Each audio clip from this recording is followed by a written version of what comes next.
हाल ही में तालिबान ने एक आईसिस के, Islamic state of Iraq and Syria वाला नहीं, खोरासन वाला, आईसिस के, ISK, Islamic state of Khorasan, उसके एक आतंकी को मार गिराया। तालिबान ने मार गिराया, मतलब तालिबान तो खुद आतंकी संगठन है। अब जब तालिबान खुद आतंकी संगठन है और अगर इसने किसी को मार गिराया है, इसका मतलब यह हुआ कि वो सामने वाला भी हल्का तो नहीं होगा। तो जिस आतंकी को मार गिराया है उससे गजब की सुर्खियां बन गई हैं। क्या गजब की सुर्खियां बन गई हैं? इंटरेस्टिंग फैक्ट बताता हूं।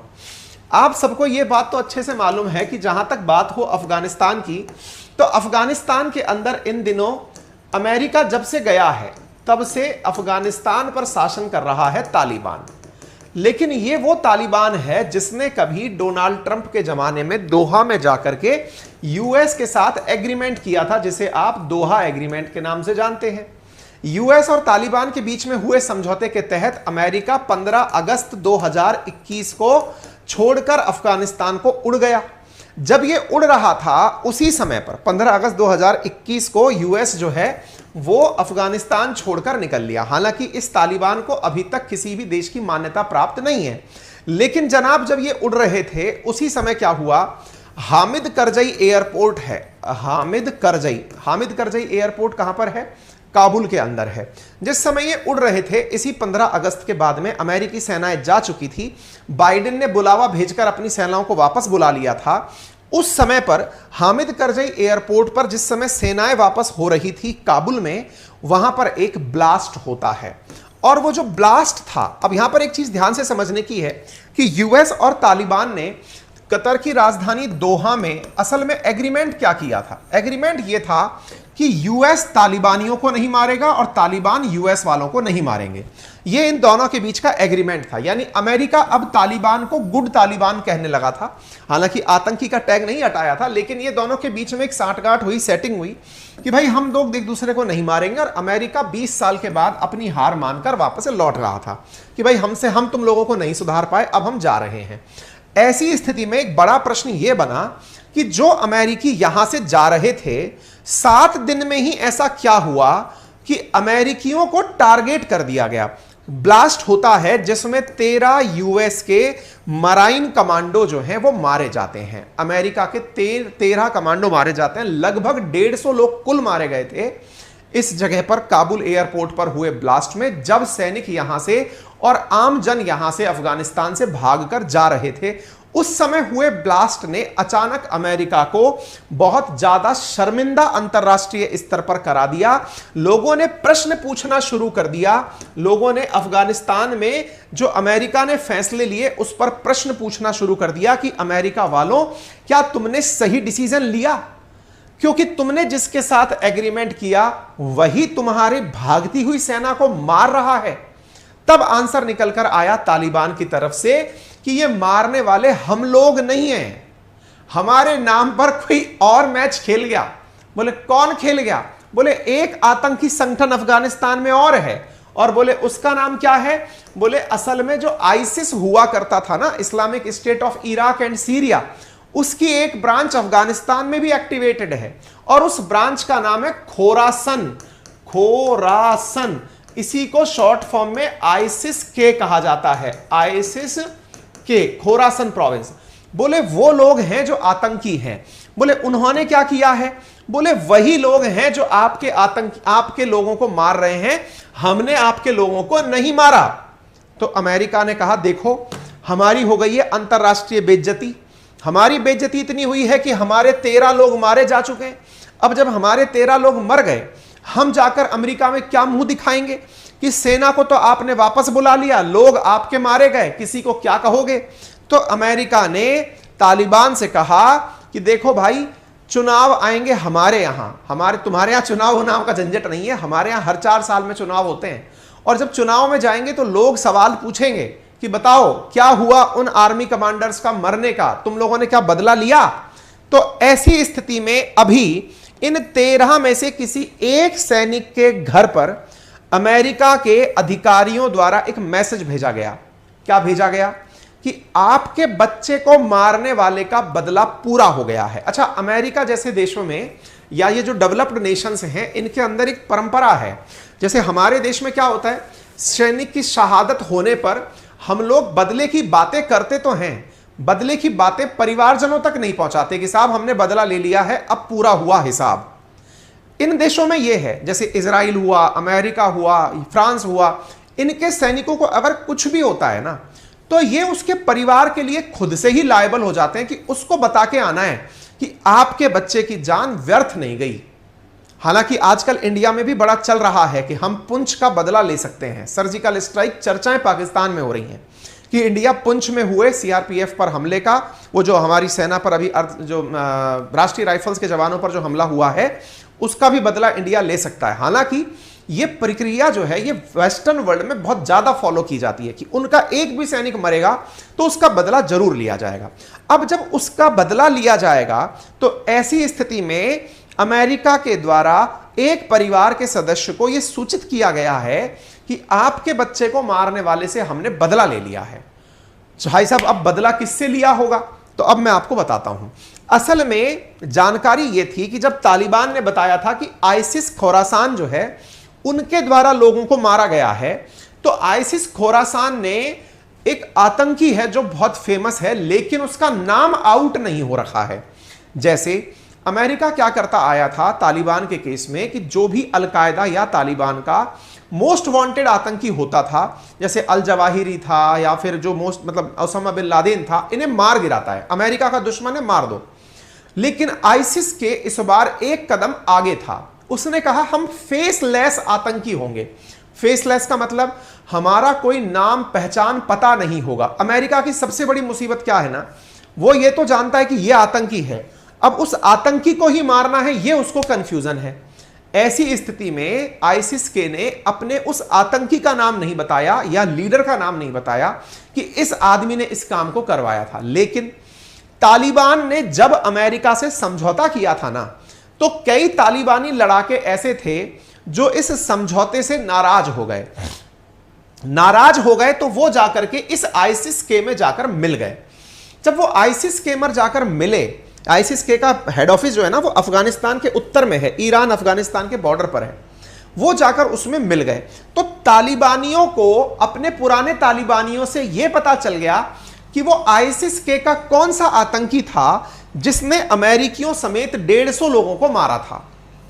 अभी रिसेंटली क्या हुआ है, तालिबान ने एज पर एग्रीमेंट अमेरिका के साथ जो उसका एग्रीमेंट था उसको निभाते हुए तालिबान ने ही आइसिस के उस आतंकी को मार दिया है। अब यह खुफिया जानकारी है, लेकिन इस जानकारी में उस आतंकी का नाम रिवील नहीं किया गया है जिसे मारा गया है। इस बात को आप जितना स्वीकार कर लें, एग्जैक्टली वैसे ही तमाम प्रकार के सवाल इस बात पर उठ रहे हैं, मार दिया, किसको पता किसे मार दिया। अगर आप ये केवल माहौल बनाने के लिए कह रहे हो कि 13 अमेरिकियों को मारने वाले आइसिस के आतंकी को तालिबान ने मार दिया, तो यह बात तालिबान कंफर्म करेगा तभी तो हम स्वीकार करेंगे। आंसर है, क्या तालिबान ने स्वीकार किया है कि हमने मार दिया? आंसर है नहीं। तालिबान ने कोई जवाब नहीं दिया। तालिबान ने जवाब नहीं दिया तो फिर कह कौन रहा है कि मार दिया? अमेरिका कह रहा है कि तालिबानियों ने आइसिस के आतंकी को मार दिया। अब आप पूछेंगे, गजब क्रेडिट लेने की लड़ाई चल रही है? अमेरिका को फायदा क्या है कि आइसिस के का आतंकी मारा गया? अरे भाई, परिवारजनों को संतुष्टि, राष्ट्रपति के नाम में वृद्धि कि हां भाई साहब राष्ट्रपति बड़ा अच्छा है, बदला दिलवा दिया। और तो और क्या है, और यह है कि अंतरराष्ट्रीय स्तर पर अमेरिका की जो फजीहत हो रखी है अफगानिस्तान के भीतर, उससे अमेरिका तालिबानियों पर यह प्रेशर क्रिएट कर देगा कि असली मित्र तो हम हैं तुम्हारे। तुम्हारा मित्र कोई चीन थोड़ी है जिसको तुम अपना लिथियम भंडार दे रहे हो। तुम्हारा कोई मित्र रूस थोड़ी है जिनके साथ मिलकर तुम नई स्ट्रेटजी बना रहे हो। तुम तो हमारे हो सनम। और जब तुम हमारे हो तो ऐसी स्थिति में अफगानिस्तान पर तो हमारा पहला अधिकार है। हम दुनिया को बता देंगे, देखो तुमने हमारे कहने पर आइसिस के आतंकी को मारा था। भाई साहब, अफगानिस्तान में यह तालिबान का बड़ा धर्म संकट उत्पन्न हो गया कि वो आतंकी को मारने के बाद भी क्रेडिट नहीं ले पा रहा है। क्यों नहीं ले पा रहा है? उसकी खुद की मुसीबत है। मारने के बाद क्रेडिट इसलिए नहीं ले पा रहा है कि अगर क्रेडिट ले लिया तो चीन नाराज हो जाएगा। क्यों नाराज हो जाएगा? कि हम मूर्ख हैं क्या जो तुम्हारे साथ दोस्ती कर रहे हैं? तुम आज भी अमेरिका के लिए काम कर रहे हो, हैं? हम मूर्ख हैं जो तुम्हारे साथ में इस तरह से लिथियम भंडार के लिए काम कर रहे हैं? तुम्हारे 74 लाख करोड़ का हम जो माल निकाल कर तुम्हें देंगे, तुम पागल नजर आ रहे हैं हम तुम्हें? तालिबान बेचारा क्रेडिट नहीं ले पा रहा है। दूसरी तरफ तालिबान इसलिए भी चुप बैठा है कि अरे भैया अब हम सरकार में हैं, आईसिस के आतंकी नाराज हो गए, तो वही तो आईसिस के आतंकी हैं जिन्होंने पाकिस्तान की एम्बेसी जो काबुल में है उसको ब्लास्ट से उड़ाया था। वही तो आईसिस के आतंकी हैं जिन्होंने चीनियों का अपहरण कर लिया था। पहले तक क्या होता था ना जी, पहले अफगानिस्तान में जो सरकार चलती थी वो अमेरिका के सहयोग से चलती थी, और तालिबानी लोग अपने बढ़िया से आते, ड्यूटी पर आकर के सरकारी संस्थाओं में लगाकर बम चले जाते, कोई रेस्पॉन्सिबिलिटी नहीं, बम से उड़ाओ, काम करो, बस इतनी ड्यूटी होती थी। अब तो तालिबान को संकट हो रखा है, चीन से पैसे लेने हैं, अपने लिथियम भंडार को निकालना, अब तो देश चलाने की जिम्मेदारी आ गई है ना। देखो, एक बात बहुत अच्छी है जो अमेरिका ने इन दिनों की है तालिबान के साथ, कि इसके ऊपर जिम्मेदारी डाल दो। जैसे अपने घर में नहीं होता, जब कोई बच्चा आवारा होता है घर के अंदर, घर के परिवारजन समझते हैं नालायक है साहब हमारा बेटा, तो बोले क्या करें? शादी करा दो इसकी, एक बार जिम्मेदारी आ जाए इसकी, फिर देखो ये नौकरी भी खुद करने भागेगा। हमारे क्षेत्रों में इस तरह से चलता है, नौकरी कराने के लिए बोले इस पर हल्का सा प्रेशर डलवाओ, तब जाकर के मतलब निकलेगा। भाई साहब तालिबान की हो गई शादी, मतलब तालिबान सरकार में आ गया। सरकार में आ गया तो सारी जिम्मेदारी उसकी, भाई खर्चे भी उसी को करने हैं, डिफेंस भी उसी को करना है, डिफेंस के नाम पर किसी और देश को इनवाइट भी उसी को करना है। चीन एज एन कंट्री यहां पर जब आने की सोचता है तो चीनियों को भाई साहब अब आईसिस के वाले मार रहे हैं। तो जो काम पहले अफगानिस्तान की सरकार में तालिबान करता था, अब तालिबान की सरकार में आईसिस के कर रहा है। आईसिस के लेके उड़ाए पड़ा है इन सबको। अब तालिबान को भाई साहब दिक्कत इस बात की हो गई कि गलती से चीन इस बात को सुनकर नाराज ना हो जाए कि मैंने अमेरिका के कहने पर उसको मारा। दूसरा, आईसिस के वाले कहीं इसलिए ना भड़क जाएं कि लो तालिबानियों, अब तो अमेरिका गया, तुम्हारे लिए कौन आएंगे? चीनी, तो लो बेटा चीनियों को हम भड़काएंगे और चीनियों को हम मारेंगे। कुल मिलाकर भाई साहब ये आतंक की पैदाइश है, और ये पैदाइश अपना जो हुनर जानती है ना वही करेगी। जो व्यक्ति गड्ढा खोदना जानता है वो गड्ढा ही खोदेगा। कुत्ते की पूंछें सीधी थोड़ी हो सकती है। अफगानिस्तान के आतंकी कल ही सूटेड बूटेड होकर के लेफ्ट राइट करने लग जाएं, संभव नहीं है ना। उनका तो वही अल हबीबी चलेगा, ठीक है। तो वही स्थिति यहां पर है। तो कुल मिलाकर अब ये खबर कितनी बड़ी है इसको मैं आपको बता देता हूं, इधर देख लो, आपको ये खबर का महत्व समझ में आ जाएगा। खबर कितनी बड़ी है इसका अंदाजा इससे लगा लो, Taliban kill IS leader behind Kabul airport bombing. ये तो हो गई बीबीसी की खबर। ये खबर है इंडियन एक्सप्रेस की खबर। ये खबर है ले मैंडे, ये ले मैंडे करके अखबार है, एक फ्रांसीसी अखबार है, उसकी खबर है। आप इधर देख लीजिए, Taliban kill mastermind behind 2021 Kabul airport bombing. ये जो सुर्खियां बनी ना वेस्टर्न वर्ल्ड के अंदर, ये इजराइल के अंदर खबर देख लो कि सुसाइड बॉम्बिंग जो काबुल एयरपोर्ट पर हुई थी उसको तालिबानियों ने मार गिराया है। अब आपको पूरी की पूरी कॉन्स्पिरेसी समझ में आ गई होगी। अब बाकी तो मैं आपको केवल तथ्य बताऊंगा कि देखो क्या क्या हुआ है। इधर देख लो, Taliban king mastermind airport blast, सब जगह खबर छप गई है। यूएस के ऑफिशियल्स अपने द्वारा बयान दे रहे हैं। इस व्यक्ति को बताया गया है कि आपके बच्चे का जो मारने वाला था उससे हमने बदला ले लिया है। हर जगह व्हाइट हाउस की तरफ से इसका कमेंट आ गया है, mastermind of Kabul airport attack, मारा गया। ये आप देख सकते हैं, व्हाइट हाउस के प्रवक्ता का बयान है। John, thank you for coming on. What more can you tell us about this? What was this ISIS leader's name? How was he killed? Well, we're not at liberty to talk about his specific name necessarily, Kate, but we are confident, based on information that we've been able to glean, that this is the individual who was, as we called him, the mastermind of that gate attack. And of course, our condolences, our thoughts and prayers continue to go out to all the families of those 13 service members lost, as well as family members of Afghan victims of that terrible, terrible day. But we know that the Taliban took this individual out, killed him in an operation that they were conducting on their own without any... कुल मिलाकर बात यह है कि इनका ये John किर्बी जो national security council का स्पोक पर्सन है, ये कंफर्म कर दिया है कि मारा गया है, ठीक है ना। काबुल एयरपोर्ट पर क्या हुआ था, 60 अफगानिस्तानी और 13 अमेरिकी मारे गए थे। यूएस फोर्सेस जब इवैक्यूएट कर रही थी 15 अगस्त 2021 के बाद, उस समय काबुल में एक हमला हुआ था कुछ इस प्रकार से काबुल एयरपोर्ट पर हमला हुआ था हामिद करजई के अब्बे गेट और ईस्ट गेट पर, हामिद करजई गेट पर, और वहां पर आईसिस खुरासान ग्रुप के हमले की जिम्मेदारी ली थी।